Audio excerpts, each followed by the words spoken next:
ఇప్పటి వరకు 6 హత్యలు జరిగాయి, మరో 4 జరగబోతున్నాయి అంటున్నారు. పోలీసులు ఈ విషయంలో ఏం చేయలేకపోతున్నారని బయట మాట్లాడుకుంటున్నారు.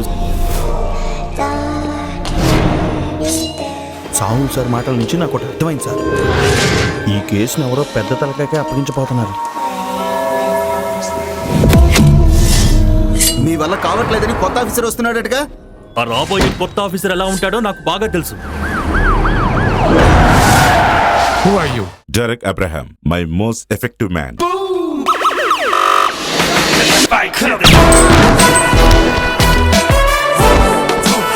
And he hates violence.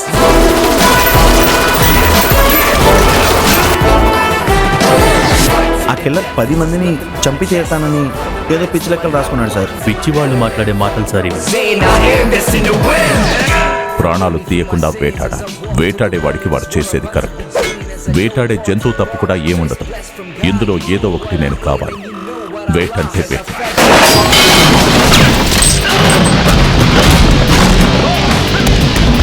Next ఎవరిని మర్డర్ చేయబోతున్నాడో ఎలా తెలుసుకోవటం?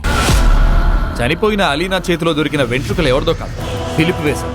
నీళ్ళల్లో మునిగినప్పుడు జరిగిన పెనుగులాటలో తను అతన్ని చుట్టుపట్టుకున్నట్టు. అతన్ని నమ్మిన అమ్మాయిని తను ఏం చేశాడో ఇక్కడ అందరికీ తెలుసు. నేను ఇందులో నుంచి బయటపడాలి. ఎందుకో తెలుసా? నిన్ను చంపడానికి.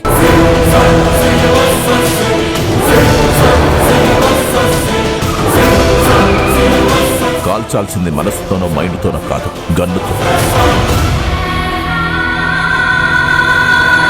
డెరిక్ కాకుండా ఈ పని ఇంకెవరి వల్ల సాధ్యం కాదు. వాడు కేవలం వాడి గురించి ఆలోచిస్తాడు.